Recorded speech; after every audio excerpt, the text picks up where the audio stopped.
Is feeling nothing the only way to avoid pain? Because at some point, pain stops being something you experience and becomes something you fear.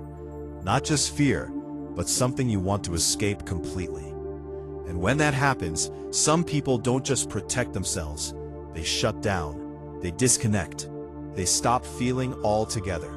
That's the path of Sasori. Not just an artist, not just a killer, but someone who made a decision most people never consciously make: to remove emotion entirely. Sasori wasn't born cold. He wasn't always detached, calculating, and distant. He was once a child, one who knew love, connection, and attachment. But that changed when he lost his parents. Not in some distant way, but in a way that left a permanent emptiness. Because when you lose the people who define your world, especially at a young age, something shifts inside you. You don't just feel sadness, you feel instability. Like nothing is permanent. Like everything you care about can disappear without warning. And for some people, that creates fear. Not fear of danger, but fear of attachment itself. Because if caring leads to pain, then the simplest solution is to stop caring. And that's exactly what Sasori did. But he didn't just suppress his emotions, he replaced them with control. Because emotions are unpredictable. They make you vulnerable. They make you react instead of think. They create attachment, and attachment creates loss. So Sasori chose something different, something stable, something he could control completely. Puppets.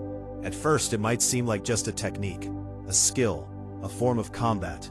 But for Sasori, it was much more than that. Puppets don't betray you. They don't leave. They don't die in the same way humans do. They don't feel. And because they don't feel, they don't create pain. That's what he was really chasing. A world without emotional risk. And the deeper you look into it, the more his actions start to make sense. Not as something cruel, but as something defensive.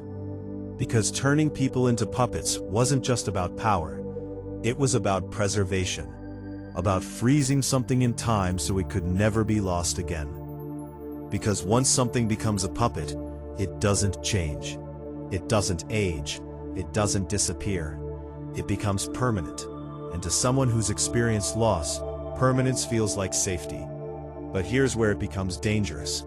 Because in trying to avoid pain, Sasori didn't just remove suffering. He removed life itself.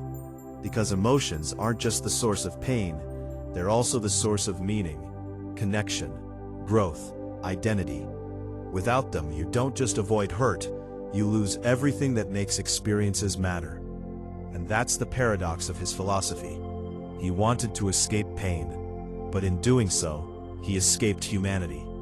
And that's why his idea of art is so revealing. To Sasori, true art isn't something temporary. It isn't something emotional. It's something eternal. Something that never changes. Because change leads to loss, and loss leads to pain. So if you remove change, you remove the entire cycle. That's why he turns human beings into puppets, not out of cruelty, but out of a twisted form of preservation. But here's the question no one asks. Is something still meaningful if it never changes? Because life itself is built on change, on moments, on experiences that come and go. And while that makes it painful, it's also what gives it value. Because if something lasts forever, without emotion, without growth, without connection, is it still alive? Sasori would say yes. But deep down, there's a contradiction in him. Because if he truly didn't care, if he truly felt nothing, he wouldn't need to preserve anything at all.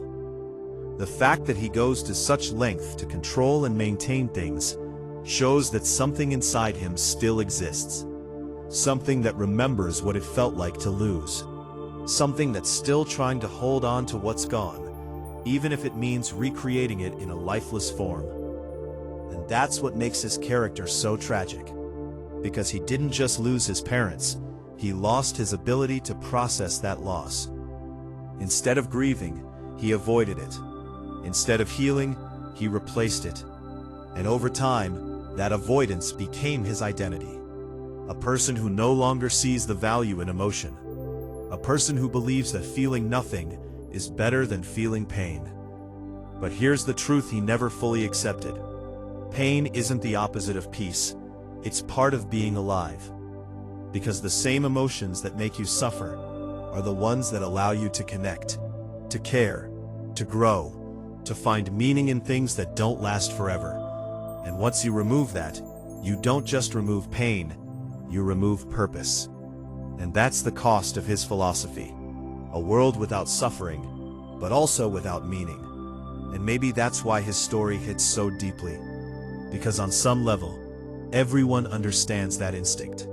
That desire to protect yourself, to avoid getting hurt again, to shut down instead of risking another loss. It's human.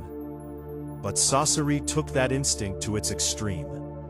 He didn't just build walls, he erased everything behind them. So now the question becomes, if you had the choice to never feel pain again, but it meant never feeling love, connection, or meaning either, would you take it? Or would you accept the risk and choose to feel everything?